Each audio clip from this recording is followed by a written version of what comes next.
You know how much self-discipline it takes to come into this place. Yeah. And close the doors back here because we're closed on Mondays, right? Closed on Veterans Day. Yeah. When the people at Nicholas Coffee over in Market Square they're what's the word for it? They're roasting their coffee beans, and it goes all the way up Fifth Avenue.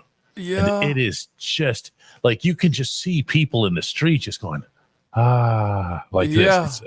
It's the greatest thing. How are you, Mo? That's how I am today. How are you?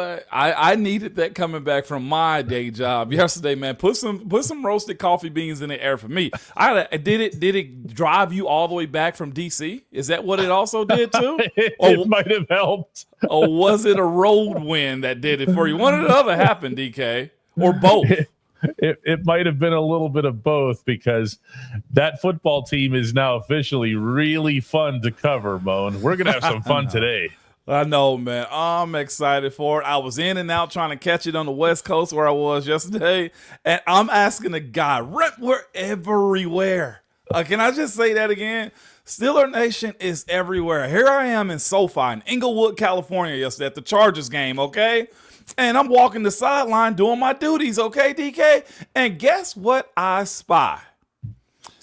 A 73. Tell me it was a 73. It's better. I found a better number, okay? A 22 Najee Harris, okay? And as I'm walking by, I'm like not having my phone, and I'm asking, hey, what's the score? Because all I saw on the big board was 28, 27, and the fourth quarter. All the other scores of the evening or the morning was done, DK. And I am, oh my gosh, trying to figure out the score. And Buddy gave me some good information. It's like, we won. And I was like, let's go. 28-27. You got a bell on you there? I do have a bell, and I got it ready, and we will have the echo. You ready? Here we go. Let's do it. Oh!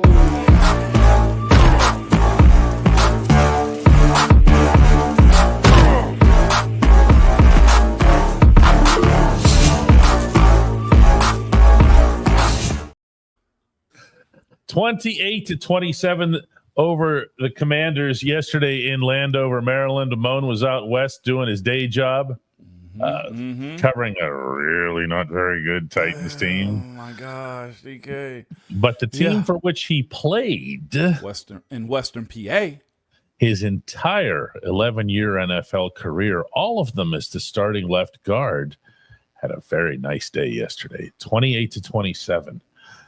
And I do not care how close it was. In fact, if anything, how close it was only underscores how impressive it was. Am I right, Mo? No, 100%, DK. You had a lot of ebb, some flow. I mean, guys go down, guys step up. You got contributions by your new signees, DK. Like a lot of what you needed to see, you got yesterday, man. And I'm glad for it. And here's the thing, too. And as close in proximity as that drive is for some folks, and as close as it is to Baltimore, too, there's some hate in that, too. I saw Dolly put the raisins up because it's that type of week this week. But that hate, I'm sure, is deep, and Washington is a part of it. Two storied franchises, man, that you bested yesterday with a lot of momentum. That is, can I say before we go further in the Steelers stuff? Oh, sure. Jaden Daniels going to be a problem. He going to be a problem. He is. He's going to be a problem. Yeah. And you know what he's going to be, Moan? What's that? This is a subject you're going to love. He's going to be a problem for other teams, meaning not the Steelers. No. I got to tell you, because this is a subject in which we've been 100% consistent on this show. The Steelers have this stuff figured out. They have had this stuff figured out. Yeah. Okay, understand that, please. This is a team that understands how to contain, how to keep mobile quarterbacks in the pocket. At one point, Patrick Queen was joking with me yesterday after the game. He said that at one point Jaden Daniels was yelling across the line, "You guys gonna let me do anything? You guys gonna let me do anything?" I was sitting there. It was me, Queen, and Landon Roberts just having a good laugh after the game. And then Keanu Benton comes over, and you know how locker room vibe goes. You hear somebody saying something after a W, everybody's moving around everywhere. And Keanu Benton comes over and says, he didn't want any part of this after the second quarter. He didn't want any part. And that's how they are. Now, they didn't mean that he was scared or whatever. The kid's a player. Yeah, he is. They meant that he saw that he wasn't going to be able to go anywhere. Moan, and it is Raisins Week around here. It is. And they're going to do this. I mean, it's the same game plan, isn't it? Yeah, it is. That's what I was going to say. You got a dress rehearsal. My producer at my day job is a big-time Baltimore Ravens fan. I was like, you know what sucks for y'all is? I said that was dress rehearsal because you're essentially asking them to do the exact same thing. Only difference is we got to see what Derrick Henry looks like in the AFC North also, right? There's that side of it. They have a demon over there, and they were without Brian Robinson also this past weekend, but Eckler had his moments. You were able to stymie him. You were able to play your ball. And what you also had, though, DK, was everybody eyes on stopping Jaden Daniels' legs. Keanu Benton had a shoestring tackle, man, late, I think, fourth quarter. It was. Which is, again, raises the conversation about the concentration of not letting him beat you with his legs. You do that, man. If he gets, 85 yards on the day, they win. Like, it's that simple to me. The Keanu tackle is almost worth spending an entire episode on. Oh, my. Come on, because he's lined up with 76. I don't remember the guy's name. He's just a guard, right? Matter. We don't have to remember the guards' respectfully names, right? to all guards because I'm sympathetic to guard. But it don't matter because he ain't with us, right? He's not with us. So he's 76, right? And Keanu's right across from him. And 76 looks like he's got him. Keanu doesn't shed. Like, he doesn't leave. Yeah. He shoves. Yeah. There's a difference. And watch this on film. It's beautiful. Poor 76 gets thrown back into another zip code outside the Beltway, right? And then in the same motion, Keanu goes across to his right. Yeah. And when I said to Keanu something about, like, you described shoestring, because that's what it looks like live. Yeah. Keanu said, no. He goes, no, it wasn't his shoes. It wasn't his feet. He goes, I got his hips. He wasn't going anywhere. That is awesome. That's exactly what he said to me. I got his hips. He wasn't going anywhere. So it looked dramatic to us. It didn't feel that way to him. Nah, man. What's fascinating about that, man? This is where, real quick, parents tip. This is where playing multiple sports is very advantageous for your kids if you got athletes. A known wrestler. Him and Zach Frazier, too. And also this, too. Me and the word of the day is degenerate, too, because Coach Tomlin dropped that one yesterday. You heard that from him before? Yeah. We said that was a new one for me. No, really? That was a new one for me. You heard that one? Okay. Yeah, no, that's in the building right there. You degenerates. Yeah, no, that's us when he's talking about us. But what I will say as a degenerate, though, too, DK, I got to see at some point, if we can legally film this, we got to see Keanu Benton and Zach Frazier lock up. I know the weight class may be a little different. Can we put a mat in the locker room and just lock them up real quick? There's some known wrestlers. I'm so glad you're bringing this up because here's what I have for you today. This is the lead subject on my long drive home last night. What are we going to talk about with Moan? You know, what's the subject matter? Because everybody's going to have their own thing here. What do we talk about with Moan? What do we get the best insight from here? And I had 3 really good conversations about the Steelers' offensive line yesterday. 2 of those with not players. Okay. Just people who know O-line. And you know how I love to talk O-line. I've loved that forever. Okay. Mostly because I feel like I'm learning. Okay. Well, you know who they really, really liked yesterday? McCormick? Keep going. Zach? I'm going to put it on the screen. All right, now it's Broderick Jones. Not one pressure, but you know who was the one player who knew that Broderick Jones played well? Broderick Jones. The biggest smile on his face. Guys walking past him in the room, not embarrassing him. There's a difference. You don't go up to him and say, "Hey, Brod, you actually look good for a change," or something ridiculous like that, right? They would just go. They would just go past and just put their fists out. Okay, quietly. While he's talking to other guys, and he would just go like this because they knew, and he knew that he got the job done. The line overall wasn't great. Rushing wasn't great. Whatever. 3 sacks of Russ. Okay. Those are some really good blitzes they sent in those sacks. They sure did. Sure did. All right. But tell me what you saw in 77. He seemed like he understood the assignment. Meaning, you remember we had that conversation about somebody telling him, hey, bro, you got to grow the heck up. Like, the intent was there on every single play. He got injured, came back in, and picked right back up where he left off at, man. What you saw him striking guys, you saw him finishing too. And here's the other part. Yes. Striking, please, just for everybody's sake, what striking means in this case. Using his hands violently. Pass protection isn't a passive thing. It is a violent thing, and it's a play after play thing too. And when you couple that with the offense that they had the ability to run the football too, that is an offensive lineman's dream. I noticed him also, DK. Yes, he was able to push the rusher right past the quarterback, and it was Fowler got past him 1 or 2 times up the field, and he closed out his block. Man, he did all the things you need him to do. You know what he did that we spoke about last week? He friggin' finished. He finished. Did not let up. Did not let up. In almost every offensive line room, there will always be one poster or one creed, and that is to finish every single block. And he did yesterday. He did, including on the winning touchdown. Yeah. He leaps out on the film. They were coming from that side, from his side. And all Broad did, instead of trying to think about how he's got to do everybody else's job and help this guy and help that guy, exactly what our friend Master of Music says, he sealed his guy. He did his job. His dude had nowhere to go. And I can't stress enough how much this stuff means. Trey Essex, the former guard for the Steelers, Trey put on Twitter, he said he fought his rear end off. Yeah, he Broad did. This is what you want to see in the alleged and to date weak link on the offensive line. This is a victory within a victory, is it not? No doubt about it, DK. And real quick before we talk about that victory, what year is this just for Broderick? 2, right? This is 2, and he was really good in 1.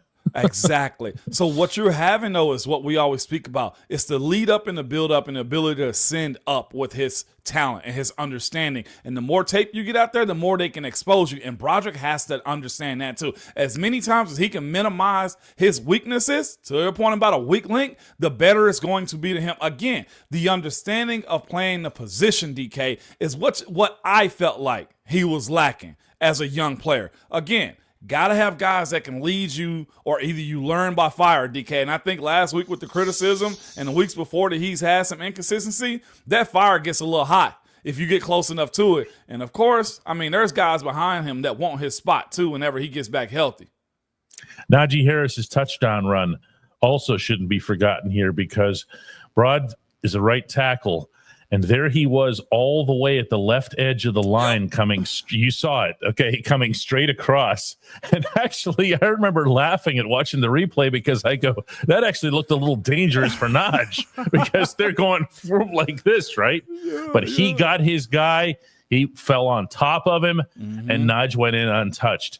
That's touchdowns happening to his credit. Pat Fryermuth's touchdown also happened on Broad's side. This is a first-round pick the Steelers traded up to get. This is not a small issue that we're discussing here. No, it's not. And here's the other thing, too. This is why you moved up to go get a guy like that. Because eventually, if that talent meets your expectations, DK, is he even 22 yet? Yes. Roderick? He is. Like, the youthfulness of what he can turn into is beyond anything that you can think of, man. And on top of that, I say, and I'm going to say it again, you're rebuilding while also winning games. I have to make a pivot before we do more player things, too. I have to. For a guy that got fired and crapped on and tried to figure out what was his next pathway in the NFL, and having the ability to minimize yourself and take a different role, a previous role, I got to give a major shout out to Arthur Smith. You want to know why? Down 10, a lot of OCs that I know going straight past the football. Oh, a lot of OCs. Not do that. No, he did not. And you know what that does for your group? Oh, we're still running the football. It allows me to beat down the defense that was at that point catching a whole lot of momentum, DK. Like, I'm watching. I just finished watching because I was away at the original original broadcasting of the game, and I just kept saying, "Oh, they're running the football. Oh, he's running the football again. Oh, now you find yourself in positions where you can set up a play action down the field." DK, man, a tip of the cap goes to Coach Meyer and also to Arthur Smith, man, because again, you don't have that happen in today's NFL often, especially down on the road by 10 points. And also with a new quarterback, youngish offensive line, and you need that win, DK. That don't happen in today's world. Arthur Smith's play calling might have been looked at a lot differently, I think, this morning had Jaylen Warren not fumbled at the 1 foot line. Because Jalen's drive was mostly on the ground. I mean, it was just boom, boom, boom, boom, boom. Only it was 30. He came in, he was fresh. He was making things happen. Najee was on the sideline there. And we would have all been talking about this thing that you just brought up today. We all would have been talking about it because they got it through the run. They looked at the clock and they're like, we are who we are. This is what we're going to do. The run offense was not great, but it also was 140 yards on the ground, effective. Which is terrible. Yeah. Effective, DK. Like situational running, they were able to do those things. Like, the Cordero Patterson, I mean, he had 2 or 3 on the edge with Isaac Seumalo at the end before they end up getting the offsides or the defensive encroachment. Like, a lot of guys was in his way. I do think there's a lot of, as Coach T like to say, meat on that bone with Cordero Patterson running on the edge, DK. I want to see that one go. I want to see him on the edge. I don't want to see Najee on the edge. I've had it with these pitches. These pitches. God. Unless there's a cutback. Unless there's a cutback for him. But who's cutting back on this team? Just Jalen. Well, yeah, to your point. That's talking ball right there. So I don't know. Let's get to the only segment that matters. We got all kinds of questions coming in. Make sure that when you yell out "Hey Moan" or something. When you send these questions in, that's how this works. We have a process here. We have to follow the process. Hey, look, we got an order around here, DK, and it's called Hey Moan. We'll be right back. At DK Pittsburgh Sports, we take pride in coverage that connects our city's fans to their favorite teams. Now, that connection's stronger than ever. Introducing our all-new state-of-the-art app. Find expert inside reporting and original podcasts. Check live box scores. Track the latest stats. Chat it up with our community of thousands of fans, all in one place. The new app from DK Pittsburgh Sports.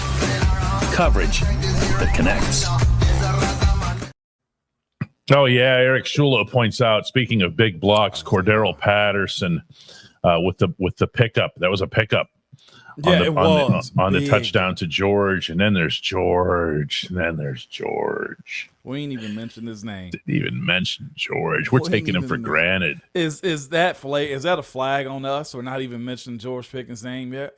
Nope. It's only a flag whenever we don't mention Dan Moore. And we haven't yet. I had it started. I thought. Can we take like a 1 second just to shout out to Dan Moore Jr.? Go ahead, let's do it. I told Dan, by the way, that we do this. We're a certain part in the Ramon show. We just stop and we just go, it's time to recognize that Dan Moore is a starting left tackle in the National Football League. Just look to the skies, everybody, and be like, yeah, he's yours. And we're back. That's pretty much it. Roland comes in with our first Hey Moan of the day and says, "Hey Moan, how long for Mike Williams to get up to speed?" Oh, probably not the way you wanted to phrase that one, Roland. Right. And solidify wide receiver 2. It didn't take long. Past tense. No, it did, man. Here's the thing about it, though. I got a different take on this one. I like the role that Mike's in. Let him figure it out and grow as the season goes on. Because you know who I'm seeing being the number 2? Calvin Austin.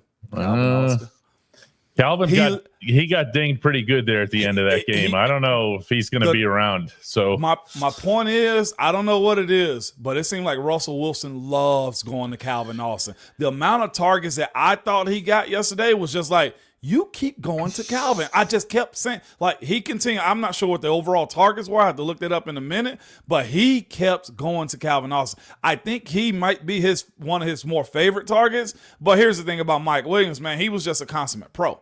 I like what he was able to do yesterday. He straight up, you saw him look. He gave the route on the sideline. He was like, look, I pressed him and got wide on him. That's all he did. I loved it. And he said, What'd he say? He said, what was the play call? What was the design? And he said, I was just going to run out there and look for the football in the sky. And he did. He gets to the end zone. By the way, I just have to share. This is a personal thing because the press box is down in that corner where he caught the ball. Okay.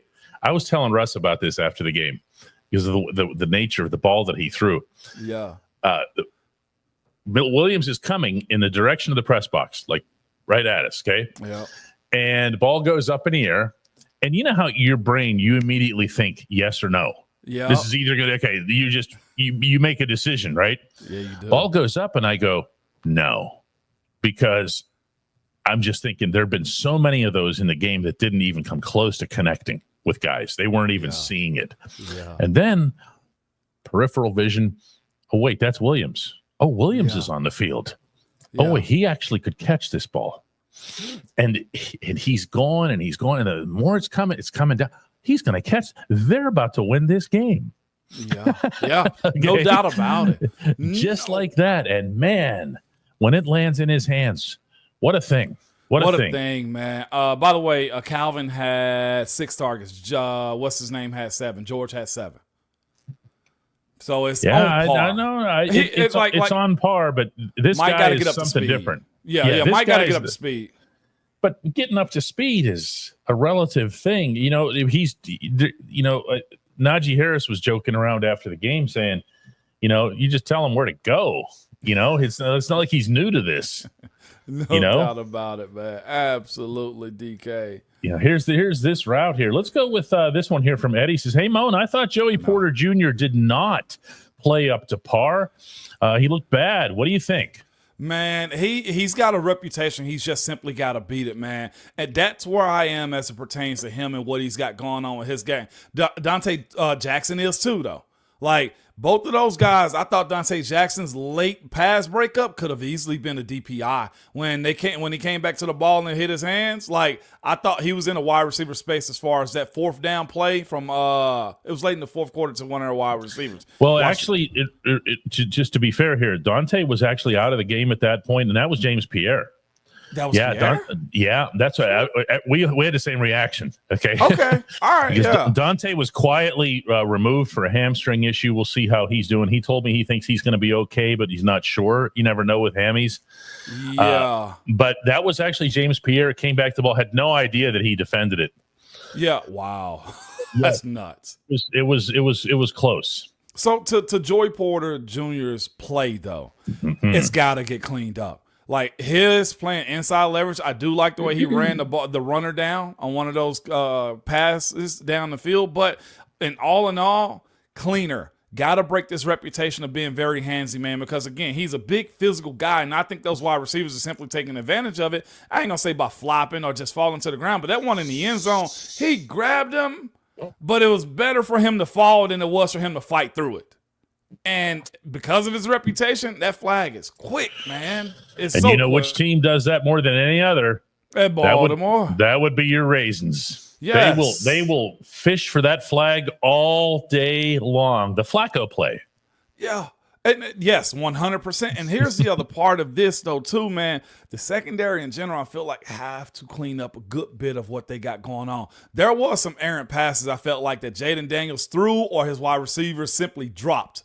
And you cannot allow that. Like, I will say this. I do think that the secondary has to understand they do have a rush that's very complimentary of them, too. Either through pressure or actually getting them on the ground. And I feel like some of the times those being handsy calls that they get from the referees, they don't have to resort to that living. They must clean it up this week. There's a bunch of slants, man. I know they play zone, but you got to be on those wraps or at least get them down as soon as they catch the ball. And there was some missed opportunities from Washington yesterday because of the secondary. There was. I feel like I'm going to take a 15-second interlude. No, go ahead. To pay tribute to Terry McLaurin. This is not a guy that we see regularly. We don't see the Washington team regularly. Right. Okay. What a football player this is. And it's nice because the Commanders are having the kind of season that they are, that the rest of football, I think, is getting to appreciate McLaurin. There just wasn't answers for him at times. It wasn't. It wasn't. And you know what? He was one of the first wide receivers to get broke off the way he did, and that's the reason why, though, too. He was one of the only living bodies in Washington that was making plays, man, and now he's got a quarterback that can deliver him the ball. That one he caught on the sideline, I think, on Joey Porter Jr., too, where he went over the shoulder, toe-tapped, and slid out of bounds. You don't have a better catch than that. No, it was AB-like. That play was specifically and he made it look so easy. George had one, actually, that was pretty similar to that, where you just say, you know which one I'm talking about. Yes. Same sideline. You just go, whoa, really? And I see some comments that coming in perfectly said that. Don't call him Scary Terry for nothing. Joshua said Scary Terry is no joke. Yeah, you're 100% correct. He is that guy, man. And all you can do is tip your cap to him and say, what did he get for the evening? Over 100 plus, what was he? 113. Yeah, he was legit. And they love him, too. I mean, we talk about all the Steelers fans who were there, but the Washington fans who were in the building really loved Terry McLaurin. I mean, they just roared for him. They were chanting for him. It was really neat. Jordan says, I see that you started this, Moan. Says, we got a little bit lucky. How do you feel about that? Oh, that's what I'm saying. Like, those passes were there in the second half for touchdowns. There was numerous ones. The Ertz one, like, that where the fourth down play, Minka, that's another one. Moment of silence for him too. Like, moment of respect. He ain't dead. Moment of respect for him too. Minka just continually. He ain't dead is gonna be your line of the show. It is moment of respect for Minka too, because real quick, DK, just 1 second, 1001. And we're good. Right back to it. Like, Minka, man, because that play is a football heads up type of play. I broke DK. You've lost me, man. He ain't dead. I'm gone too far. It was, be fair here, Minka and DeMonte Casey were both there. They both needed to do their part to hold the bigger tight end from getting an extra millimeter. An extra millimeter was all he needed. Minka, hey, little secret. Minka told me he thought he made it. No, I mean, it was that close. But here's what I would say. There's a reason I starred Jordan's comment, and ain't even a hate on, is this right here. When you have a reputation of either making plays or being a winning type of team, like when you ask any team, other than the 72 Dolphins, how'd you make it to the Super Bowl and win it? A lot of luck. So, Jordan, we can crap on this and say, but I. But legitimately, this is the pathway to you being good and having a reputation. The same reason they explained on the TV copy, DK, they didn't blow Jalen down because Pittsburgh running backs have an affinity for continually to running the ball. You know? So the same thing goes into that luck stuff. Both of them. Both is so, because I heard even in the press box, I heard people saying, what about forward progress? What about forward progress? Not with this team. You know, these officials prepare for the teams that they're officiating. They know. And then listen, this 22, he leads the league in angry runs. He keeps going. Well, Jalen tried to keep going, and he had half of the Washington franchise trying to bring him down. One of them was smart enough to reach around and poke the ball out. Straight up, DK. And those are the types of things that happen, man. But you got contributions, man, from a lot of guys, and luck played a lot into that too. Ain't no other way around it. But here's the other part too. We can say this because we're on the winning side of it, and yay, but Washington should have had a safety on when TJ got tackled in the end zone. Correct, DK? In the words of TJ, well, actually, I can't share those words on this show. He was livid, though? It wasn't just on the field. You saw on the field. I'm sure the cameras caught it. Afterward, he wouldn't let it go. He goes, that's a safety. That's the game. This isn't about me being held or not being held for my sacks or whatever. He said, they're deciding the game by not calling a flagrant hold. That's a safety. For anybody who doesn't know the rules, that's a safety if that's a hold there. Yes. And they felt like they had the game won. Now, incomplete pass and whatever else here, but man. Yeah. It was not clean. No, it was not. He tackled him. But what's funny is it was a former Steeler, too, the right tackle, Trent Scott.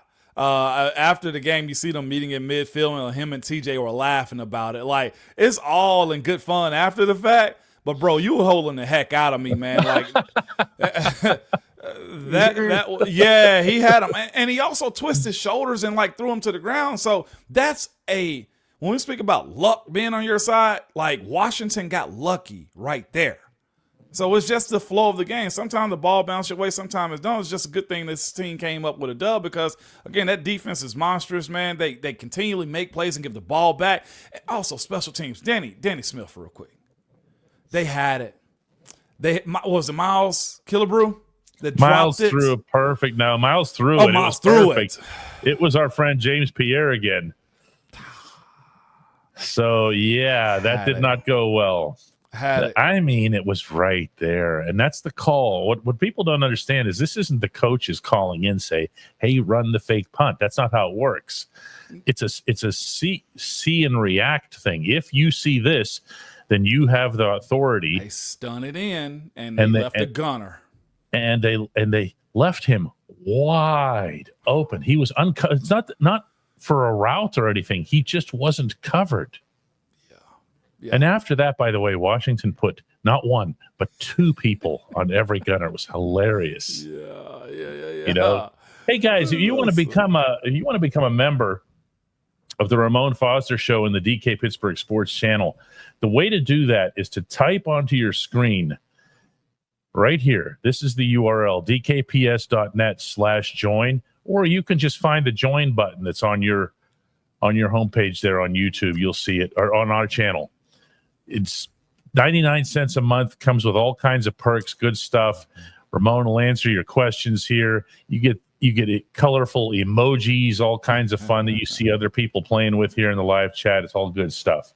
That's on the YouTube channel, dkps.net/join. Steelers Love has a question for you, Moan.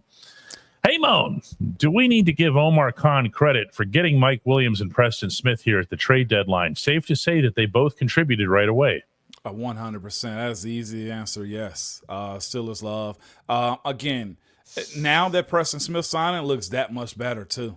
That's the other side behind it, too, is now with Alex Highsmith being out for a few weeks probably, because that was a nasty-looking ankle turn right there, man. I usually never watch that one. My wife pretty much peeled my eyelid back and made me watch that one.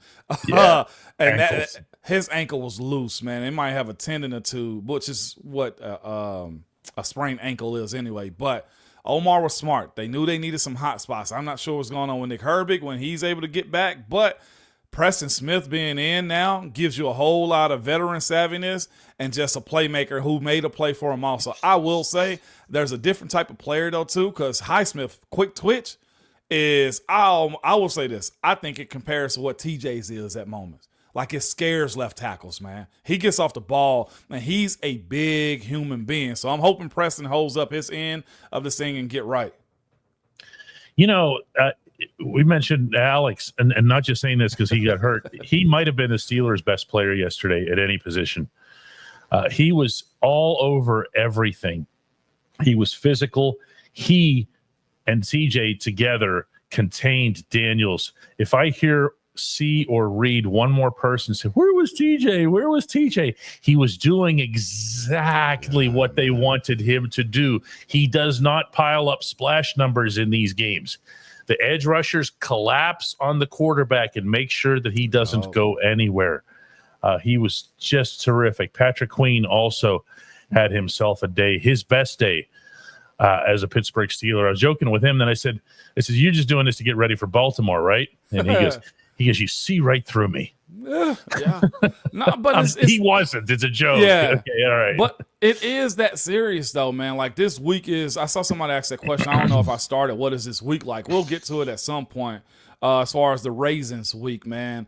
But legitimately, Patrick Queen was like a bat out of hell yesterday, the way he was running to the football. I saw on the TV broadcast, I'm not sure if it'll make the injury report, but he was holding up like his bicep, his arm. But he did not come out, and in a crucial moment, they continue to make plays for this defense, man. Terrell Austin and the DNA that he's injected into those guys to go play ball. I know it's a Pittsburgh, and Coach T probably got his hands on it too, But Coach Terrell Lawson is dialing that thing up, man, and having guys make plays in a way that I don't think we would have seen in a while. And also, Cam Sutton had a breakup, whether he dropped it or not. That was a PBU in my book by Cam Sutton, who came in and made a play also. Oh, he made the play. Yeah. Okay. He knew exactly. Actually, talked with him briefly about that. You mean the timing play? Yes. It was absolutely gorgeous. I mean, it was Minka like. I mean, it was that slick. He just waited and his timing. If you miss the timing of the ball getting there, whatever, you get yourself a flag. And he rocked the guy right at the exact moment. He brought something. Cam brought something to the game. And was very emotional both before and afterward. Can't mention. I don't want to scale over that, but you can't mention one Cam without the other Cam.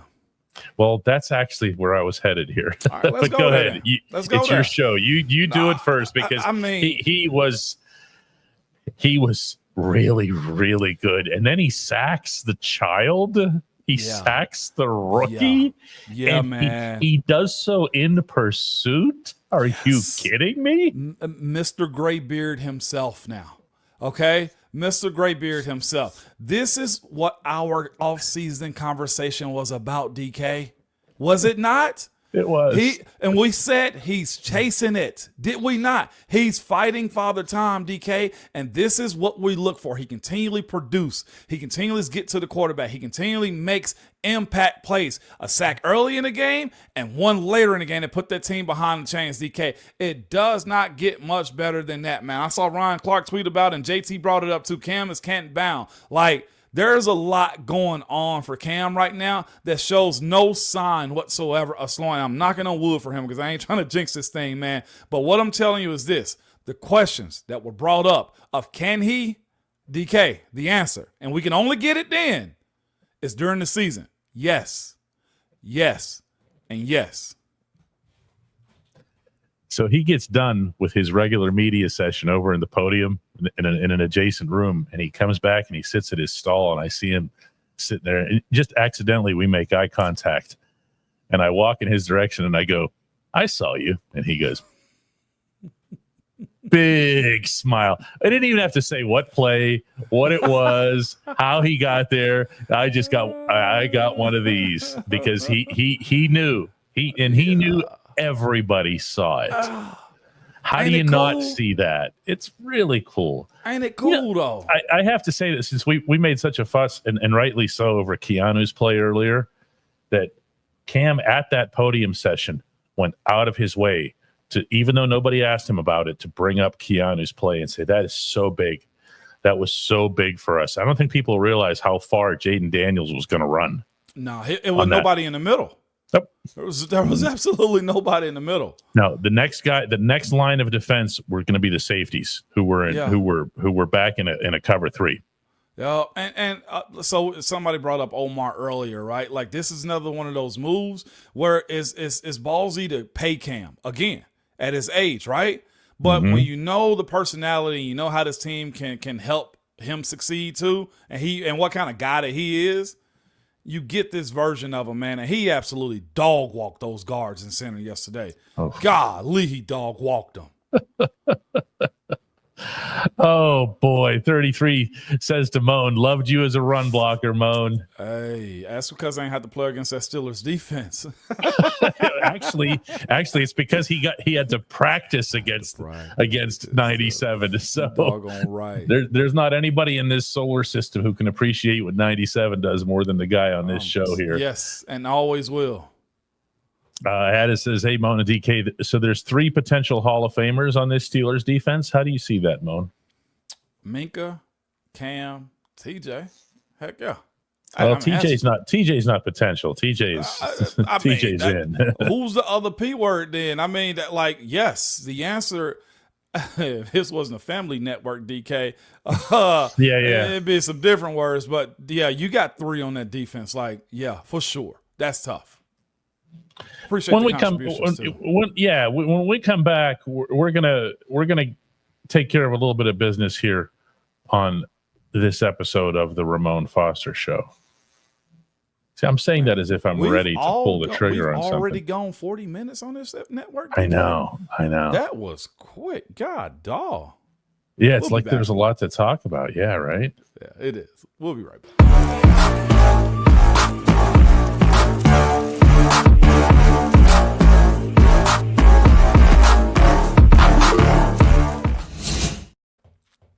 Yeah, we've had some significant contributions over the course of this show here. S4000 came in with $50. Just says, "I love this show so much, man." That's actually very, very cool. Others along the way. Justin Work came in and contributed 10 gifts. We also have the option for you to just go ahead and get your own. They're 99 cents. These memberships. You show up in the green. Believe me when I tell you that you get preference when it comes to asking Ramon questions. And it's just a happy group, Moan. You notice that today? There's a lot of people that there's not that angst. But what about this? And what about that terrible thing? You know what I mean? There is an awesome what about them, DK, from the Uncle's Table that I want to go there.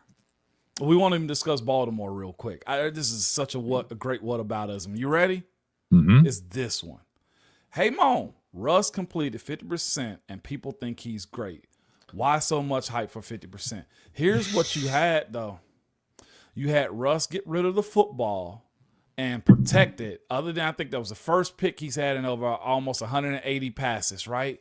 He did not have a bad throw for the most part. It was some passes that was contested. It was some that he had to throw away. So that 28 passes that he completed, 14 of them, think about those 14 that he completed.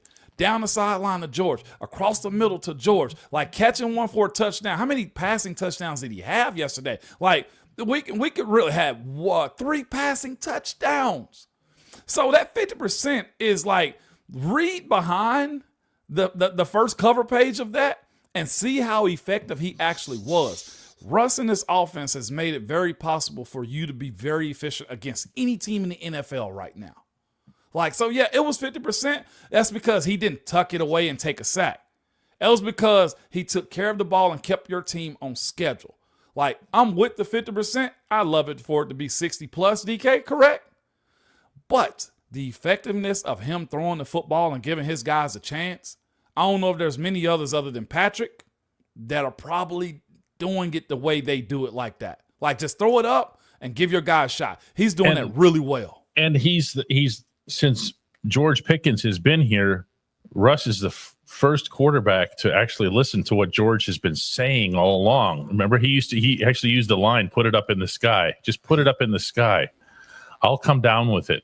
And when you see the touchdown, the contortion that he had to do, his upper body was going in a direction that his lower body wasn't.